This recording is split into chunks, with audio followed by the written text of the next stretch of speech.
The moment my daughter-in-law laughed at me in front of 12 people, I realized something important. Nobody respects what they think they no longer need. It happened on a Sunday afternoon in late September during a family gathering at my son Ryan's house in Columbus, Ohio. The weather was perfect.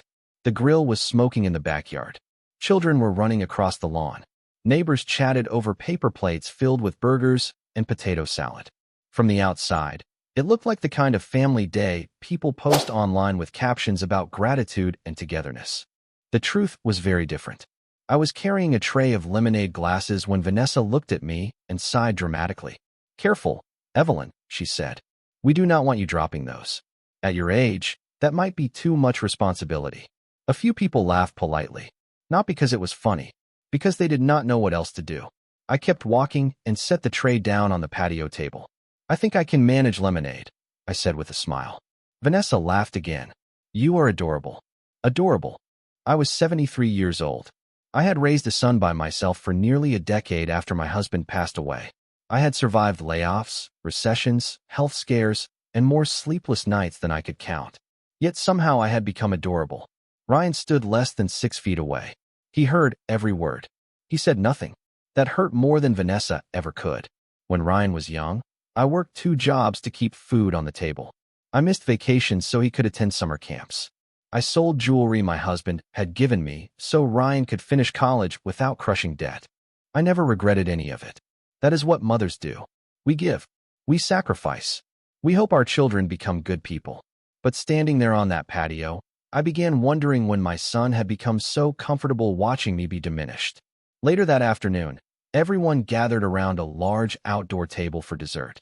Vanessa sat at the center, telling stories and accepting attention as if she owned the place. At one point, the conversation turned toward retirement. Someone asked whether I planned to travel more. Before I could answer, Vanessa jumped in. "Evelyn does not really do much these days." She smiled while saying it. "She mostly stays home. Honestly, she likes keeping life simple." Several people nodded. They believed her. Why would they not? I looked down at my coffee cup and watched sunlight reflect across the surface. Simple. That was an interesting word. The investment reports sitting inside my home office were not simple. The quarterly meetings with financial advisors were not simple. The portfolio that had quietly grown for years was certainly not simple. But I said nothing. Ryan looked away. Vanessa continued talking. And I let them. That evening, after everyone left, I drove home alone. My house sat on a quiet street lined with maple trees beginning to turn shades of red and gold. Inside, everything was peaceful. I hung my coat near the door and walked into the study George and I had shared for years. A locked cabinet stood against the wall. Inside were documents that nobody in my family knew existed. I opened the cabinet and looked at a single page near the top of the stack. The number printed there still felt unreal sometimes. $25 million. I stared at it for a moment before closing the folder again. Then I smiled. Vanessa thought I was a lonely old woman with nothing left to contribute. Ryan thought staying silent was easier than defending me. Neither of them knew that the one thing I never mentioned was the $25 million. The next morning, I woke up at 6:15, the same way I had for years. The house was quiet except for the faint hum of the refrigerator and the distant sound of birds outside the kitchen window. I poured myself a cup of coffee and stood looking out at the backyard. The maple trees were beginning to change colors. Orange leaves drifted across the grass. It should have felt peaceful. Instead, I found myself thinking about Ryan. Not Vanessa. Ryan. People often assume the deepest wounds come from those who openly disrespect you. In my experience, they usually come from the people who stand nearby and allow it to happen. As I stood there holding my coffee mug, I started counting the moments I should have noticed sooner. The first one happened 3 years earlier at Thanksgiving dinner. Vanessa interrupted me 5 times while I was telling a story about Ryan's childhood. Each time, she redirected the conversation back to herself. Ryan sat beside her and smiled as if nothing unusual was happening. The second was at my 70th birthday dinner. Vanessa spent most of the evening talking about a vacation she wanted to take. When the server brought my cake, she glanced at her phone while everyone sang. Ryan noticed. I know he noticed, yet he never said a word. Then there was the Christmas gathering the year after George passed away. That one stayed with me longer than the others. I had spent 2 days baking cookies using recipes that had been in our family for decades. When I arrived, Vanessa accepted the containers with a distracted smile and placed them in the pantry without opening them.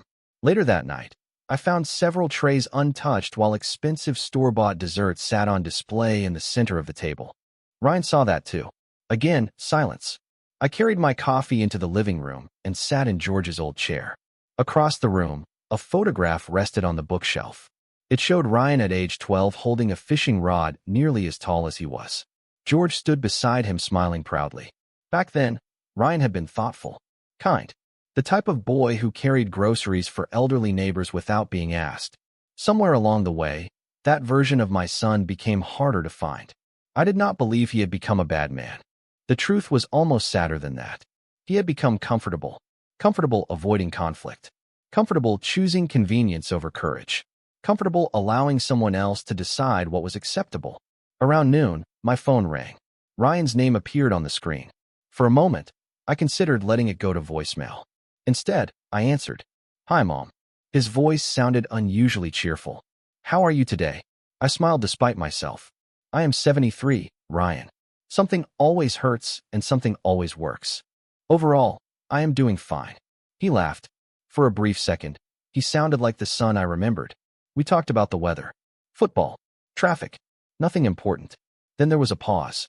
"Vanessa did not mean anything yesterday," he finally said. There it was. Not an apology, not accountability, an explanation. I looked out the window at the falling leaves. "Did she not?" Another pause followed. "You know how she is." Yes, I didn't know how she was. The question was whether he knew how he was. We ended the call a few minutes later. Afterward, I sat quietly in the study. The locked cabinet stood against the wall. Inside it was a truth that could change everything about how my family viewed me. Yet the longer I thought about it, the more I realized the money was not the real secret. The real secret was that I had finally stopped expecting Ryan to become the person I kept remembering. And somehow, that realization hurt more than anything Vanessa had ever said.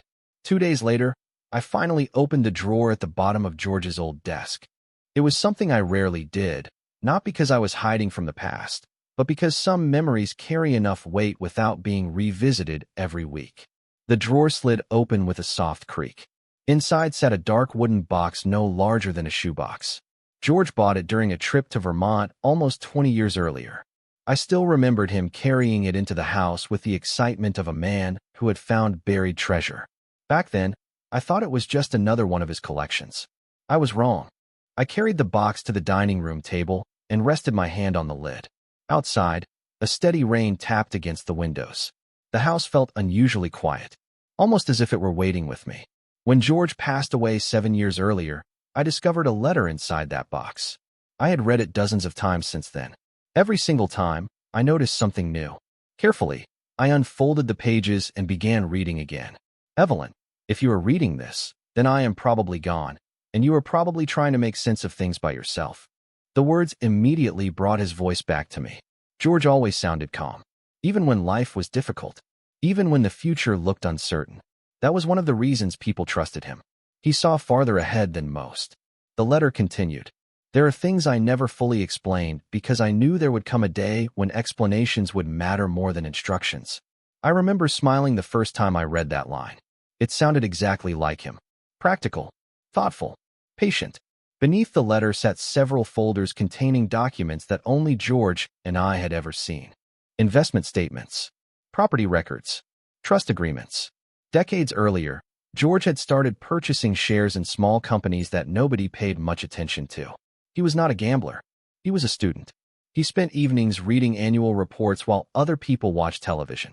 He believed patience was the greatest advantage ordinary people possessed. Over time, those investments grew. Then they grew again. Then they grew beyond anything either of us expected. By the time he passed away, the portfolio had become something extraordinary. Yet George insisted we tell no one. Not Ryan. Not friends. Not relatives. Nobody. At first I disagreed. Families should not keep secrets, I told him. George only smiled. Then he said something I never forgot. "Money does not change character, Evelyn. It reveals it." Sitting at the table all those years later, I finally understood what he meant. Ryan grew up believing we were comfortable but ordinary. Vanessa assumed the same thing. They knew George had invested wisely. They did not know how wisely. They thought I lived off retirement savings and a modest pension. I never corrected them. Not because I wanted to deceive anyone, because I wanted relationships based on who I was rather than what I owned. Unfortunately, over the past few years, I had started noticing something troubling. The less useful Vanessa believed I was, the less respect she showed me. The more invisible she thought I had become, the more openly she dismissed me. If she treated me that way while believing I had little influence, what would happen if she knew the truth? The answer felt obvious. My phone buzzed on the table, pulling me back to the present. A text message from Vanessa appeared on the screen. Family dinner next Saturday. Hope you can make it. The message sounded friendly enough. Yet something about it felt different, more deliberate, more calculated. I looked down at George's letter one last time before carefully returning it to the box. Then I locked the drawer and slipped the key into my pocket. Somewhere deep inside, I had the strange feeling that the test George predicted all those years ago was finally beginning. Saturday arrived with clear skies and cool autumn air. I left my house shortly before 4 o'clock and drove toward Ryan and Vanessa's neighborhood on the north side of Columbus. The trees along the road were painted with shades of gold, orange, and deep red. Normally, I enjoyed that drive. That afternoon, however, I found myself paying more attention to the thoughts running through my head than the scenery outside my window. George's words stayed with me. Money does not change character. It reveals it. The closer I got to their house, the more those words seemed to matter. When I arrived, several cars were already parked along the curb. Vanessa loved hosting gatherings. Not because she enjoyed bringing people together, because she enjoyed being the center of attention when they arrived. The front door opened before I even reached it. "Evelyn," Vanessa said with a bright smile. "You made it." I handed her a homemade apple pie. I said I would. She accepted it without looking inside the box. Then she turned and called toward the kitchen. "Ryan, your mother is here." "Not welcome.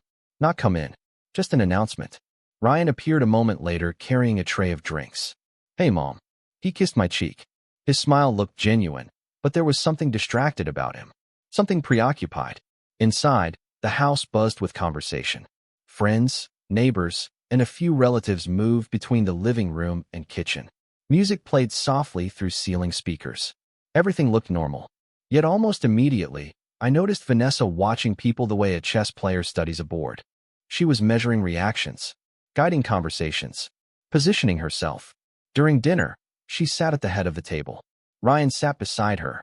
I found a seat near the middle. For the first half hour, the conversation stayed harmless. Football, real estate prices, school schedules, local politics. Then one of the neighbors mentioned retirement planning. Vanessa laughed lightly. "Well, I think some people are lucky enough not to worry about that." Several guests looked confused. Vanessa smiled and nodded toward me. "Evelyn keeps life very simple. No business headaches. No financial decisions. No stress." A few people smiled politely. I noticed Ryan take a sip of water and stare at his plate. He knew exactly where the conversation was heading. "That sounds peaceful," someone said. Vanessa laughed again. "Trust me, if I could spend my days gardening and watching television, I would too." The table chuckled. I smiled into my coffee cup. Gardening and television. That was apparently how she imagined my life. She had no idea I spent hours reviewing market reports, meeting advisors, and managing decisions involving more money than she could possibly imagine. Yet what interested me most was not Vanessa's ignorance. It was her confidence. She spoke as if she understood everything. People often become careless when they think they have already figured someone out. Later, while dessert was being served, I walked into the kitchen to refill my coffee. Voices drifted from the adjoining hallway. Vanessa's voice was unmistakable. "Eventually, we will have to help her make better decisions." Another woman asked, "What do you mean?" Vanessa lowered her voice slightly, but not enough. "That house is far too much for one person." Ryan agrees. "We are already thinking ahead." I stopped near the counter and listened. Ryan agrees. Interesting. A few moments later, footsteps approached and the conversation ended. Vanessa entered the kitchen carrying empty plates. Her smile returned instantly. "Everything okay?" she asked. "Perfectly fine," I said. And I meant it. Because for the first time, I was beginning to see exactly where this was going. Vanessa was no longer simply being dismissive. She was planning. The only question was how much planning had already taken place without my knowledge. Early Monday morning, I was trimming a hedge near the side of my house when my phone rang. The caller identification displayed a name I had not seen in several months. Harold Bennett, George's longtime attorney and financial advisor. I set down the gardening shears and answered. Evelyn, he said warmly. I hope I am not interrupting anything important. I looked at the hedge and smiled. Only a battle against overgrown bushes. He laughed. Then I will try to be brief. We need to schedule our annual review. My expression immediately grew more serious. Every autumn, Harold and I met to review the investment portfolio, trust documents, tax planning, and charitable accounts George established years earlier. It was a routine process. Yet this year felt different. Thursday work for you? Harold asked. Thursday is fine. After we hung up, I stood quietly for a moment. The cool morning breeze moved through the trees. Fallen leaves gathered near the driveway. In many ways, my life appeared exactly as Vanessa imagined it. Gardening, quiet mornings, peaceful routines. What she could not see was the other side of that life. The meetings, the decisions, the responsibilities, the careful management required to protect everything George spent decades building. Later that afternoon, Ryan stopped by unexpectedly. He carried 2 coffees and his usual expression whenever he wanted something, but had not figured out how to ask yet. We sat on the back porch overlooking the yard. For several minutes we talked about ordinary things. Football, traffic, the weather. Eventually he leaned back in his chair and sighed. Vanessa worries about you. I nearly laughed. Not because it was funny, because the statement had become so familiar. Does she? I asked.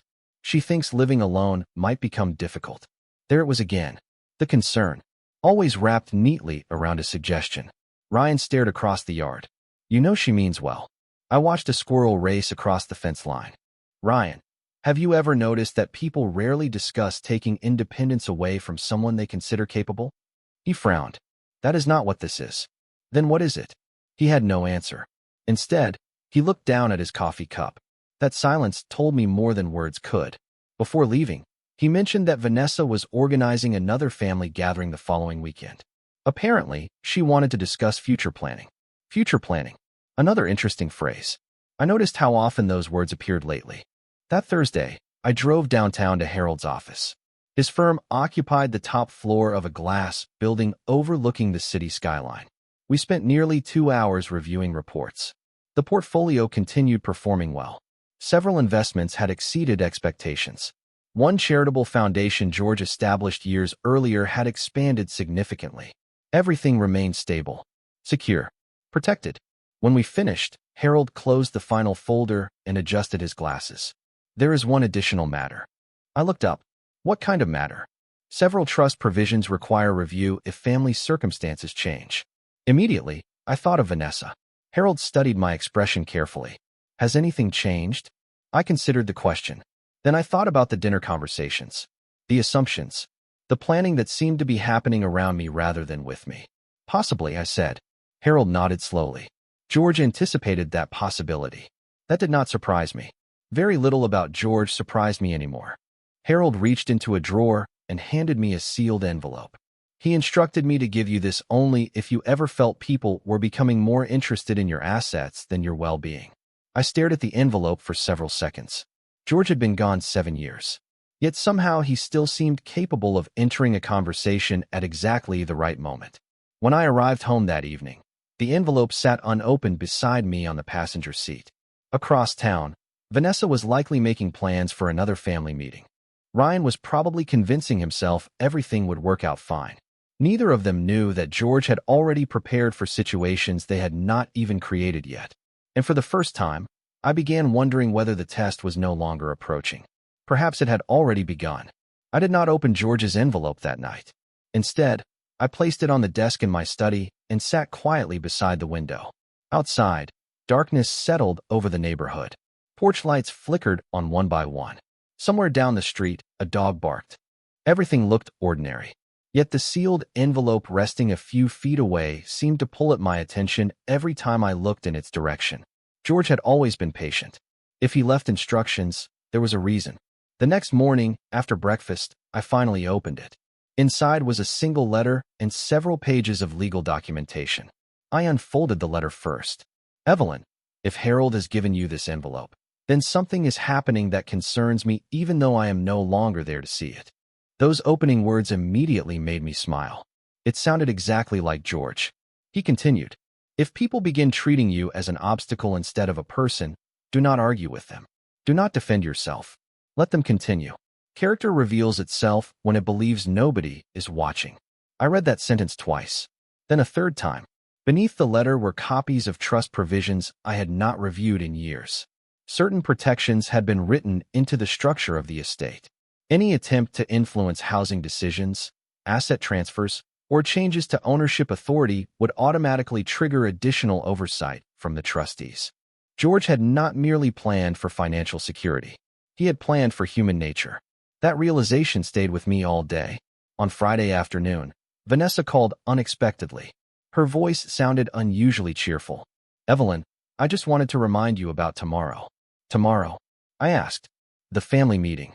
"Family meeting. Interesting." This was the first time anyone had called it that. "We are all getting together to discuss some future plans," she continued. "Nothing serious. Just practical things." Practical things. Another familiar phrase. "I will be there," I said. "Wonderful." Her relief sounded genuine. After we ended the call, I sat at the kitchen table thinking about the conversation. Vanessa seemed confident. Too confident. People rarely become that comfortable unless they believe events are moving exactly where they want them to go. The following morning arrived cool and bright. By noon, I was driving toward Ryan's house once again. This time the gathering felt different before I even stepped through the door. The atmosphere was more formal, less social. A stack of folders sat neatly on the dining room table. Several relatives were already seated. Ryan greeted me at the door. His smile appeared strained. "Thanks for coming, Mom." It sounded important. He hesitated. "Vanessa thinks it is." That answer told me everything. We moved into the dining room. Vanessa stood near the table organizing papers. She looked confident, polished, prepared. The expression of someone about to present a carefully rehearsed plan. As everyone settled into their seats, I noticed something else. No children. No neighbors. No casual guests. Only family. Vanessa cleared her throat. "Thank you all for being here." She smiled warmly. We wanted to have an honest discussion about the future. Around the table, heads nodded. Ryan remained quiet. I folded my hands in my lap and listened. Vanessa began talking about aging, responsibilities, long-term planning, housing decisions, estate preparation. Every sentence sounded reasonable on the surface. Yet beneath the words, a different message slowly emerged. She was building a case. Not asking questions. Building a case. Then she placed a folder directly in front of me. "We have researched several options that could make life easier for you moving forward." I looked down at the folder without opening it. Across the table, Ryan avoided eye contact. And in that moment, I suddenly understood something. This was not a conversation that had developed over a few weeks. It had been developing for much longer than that. The only difference was that now they believed I was finally ready to agree. I looked at the folder for several seconds before opening it. The room remained unusually quiet. Around the table sat people I had known for years. Some avoided eye contact. Others watched me carefully. Everyone seemed to sense that something important was happening, even if they did not fully understand what it was. Vanessa smiled as though she were presenting a thoughtful gift. "Take your time," she said. "We just want to make sure you have options." Options. I slowly opened the folder and glanced through the pages. Brochures for retirement communities. Housing comparisons. Cost estimates. Maintenance charts. Everything had been organized with impressive attention to detail. Vanessa had clearly invested time into this project. The problem was that nobody had asked whether I wanted the project in the first place. "You have been busy," I said. Vanessa seemed pleased. "We have been planning for months." The moment those words left her mouth, she realized what she had accidentally revealed. Months. Not weeks. Not recently. Months. Across the table, Ryan shifted in his chair. I noticed it immediately. He noticed it too. For a brief second, our eyes met. Then he looked away. Once again. Months. I asked gently. Vanessa quickly recovered. "Only because we care about you." There it was. The explanation that always appeared whenever someone was caught making decisions on behalf of another person. Care. Concern. Protection. The language never changed. An older relative sitting near the end of the table finally spoke up. "Did Evelyn ask for help?" The question hung in the air. Vanessa smiled politely. "Not exactly." "Then why are we discussing retirement communities?" Another silence followed. Vanessa looked toward Ryan. He cleared his throat. We are only trying to think ahead. I studied my son for a moment. There was no anger in his face. No hostility. Just the familiar discomfort of someone who wanted approval from everyone and therefore stood firmly for no one. That realization saddened me more than I expected. Vanessa continued presenting information. Maintenance costs, property values, future planning, long-term convenience. The presentation lasted nearly 20 minutes. Throughout the entire discussion, nobody asked me what I actually wanted. Eventually, she reached the final page. We think it would be easier if we started simplifying things now rather than waiting for an emergency. I closed the folder. What emergency? Vanessa blinked. Well, none currently. Then why the urgency? The room became still again. She opened her mouth, then closed it. For the first time all afternoon, she seemed uncertain. I folded my hands together. I appreciate the effort everyone has made. Relief immediately appeared on Ryan's face. Vanessa smiled. She thought agreement was coming. She thought the conversation was finally moving in the direction she wanted. However, I continued calmly. I do not make major decisions without professional review. The smile faded slightly. Professional review? Vanessa asked. My attorney reviews any important financial or housing decision. Ryan looked surprised. Vanessa looked even more surprised. Your attorney? She repeated. Of course. I smiled politely. George and I believed in proper planning. Nobody spoke for several seconds. It was remarkable how one simple sentence could alter the atmosphere in a room. Vanessa had always pictured me as someone disconnected from financial matters. Someone who simply drifted through retirement. The idea that I maintained legal and financial oversight clearly did not fit the image she had constructed. The meeting ended shortly afterward. People gathered coats. Chairs scraped across the floor. Conversations resumed in cautious tones. As I prepared to leave, Vanessa walked me to the door. We were only trying to help, she said softly. I looked at her for a moment. I know. The answer seemed to confuse her. Outside, the evening air felt cool against my face. As I drove home through the fading autumn light, I kept thinking about one thing. Vanessa believed she was guiding events toward a conclusion. Ryan believed staying quiet would keep everyone happy. Neither of them knew that in less than a week, I was scheduled to meet Harold again. And neither of them had any idea what information would soon enter the conversation. 4 days later, I returned to Harold Bennett's office. The sky above Columbus was gray and heavy with clouds, and a cold wind swept through the downtown streets as I stepped from my car. Harold was waiting when I arrived. His assistant guided me into a private conference room where several folders had already been arranged neatly across the table. The moment I sat down, I knew this meeting would be different from the others. Harold closed the door and took the seat across from me. I reviewed everything after our last conversation, he said, including George's additional instructions. I nodded, and Harold folded his hands. I think it is time you understand exactly what George built. Over the next hour, he opened document after document. Some I recognized, others I had not seen in years. There were investment reports, trust agreements, property records, and foundation documents. As the pieces came together, even I found myself appreciating the scale of George's planning all over again. What began decades earlier as careful investing had evolved into something much larger. The final valuation report rested near the top of the stack. $25 million. The number remained startling no matter how many times I saw it. Harold slid another folder toward me. There is more. Inside were trust provisions connected directly to the family estate. Certain distributions, future inheritances, long-term protections.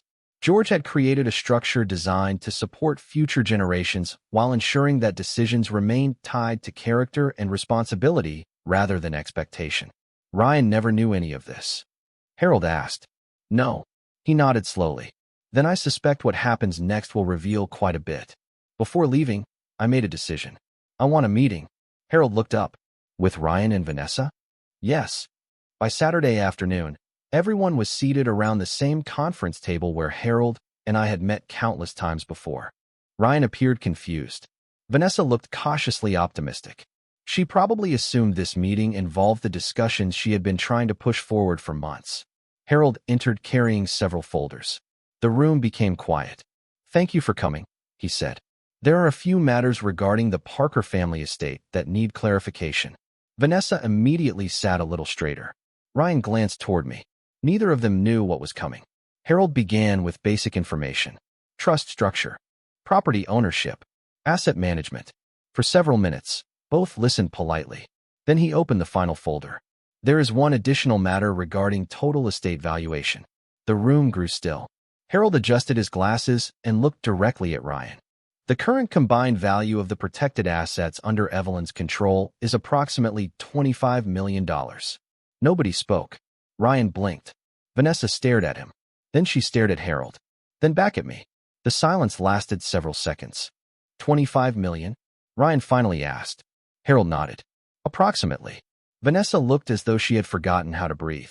For months, perhaps years, she had viewed me as an aging widow living quietly on retirement savings.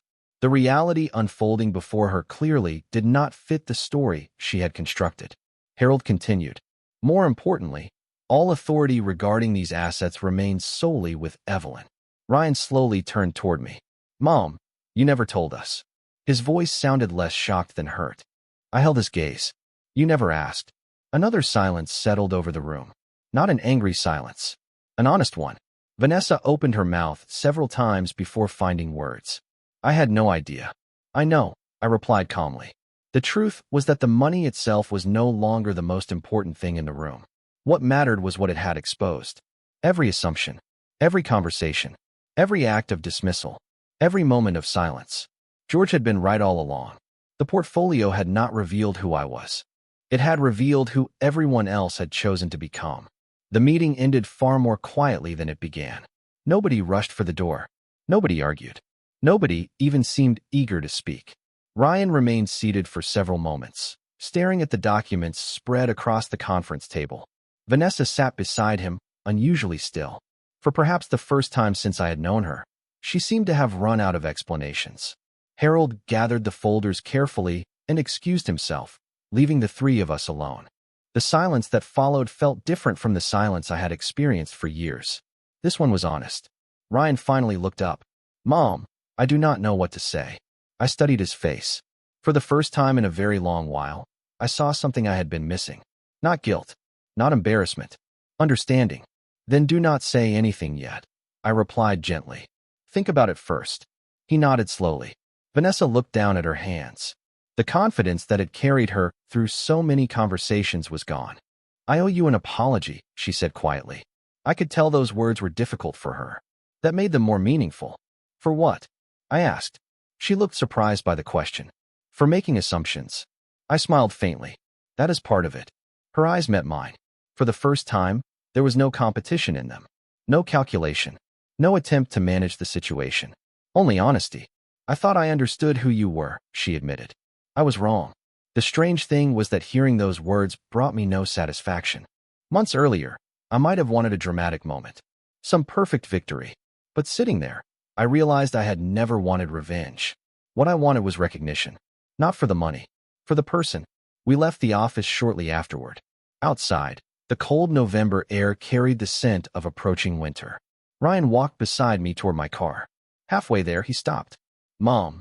I turned toward him. I am sorry I stayed quiet. There it was.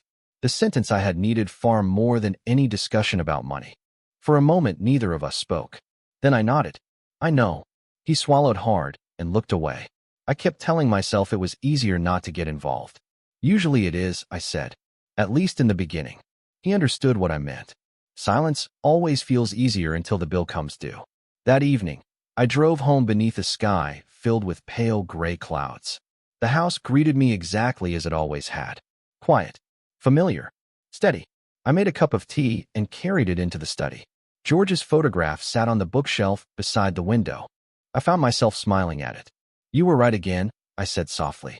The next few weeks brought changes I had not expected. Ryan began visiting more often. Not because of the estate. Not because of the money. Because he was finally paying attention. We talked about things we had not discussed in years. Memories. Regrets. Family. The conversations were not always comfortable, but they were real.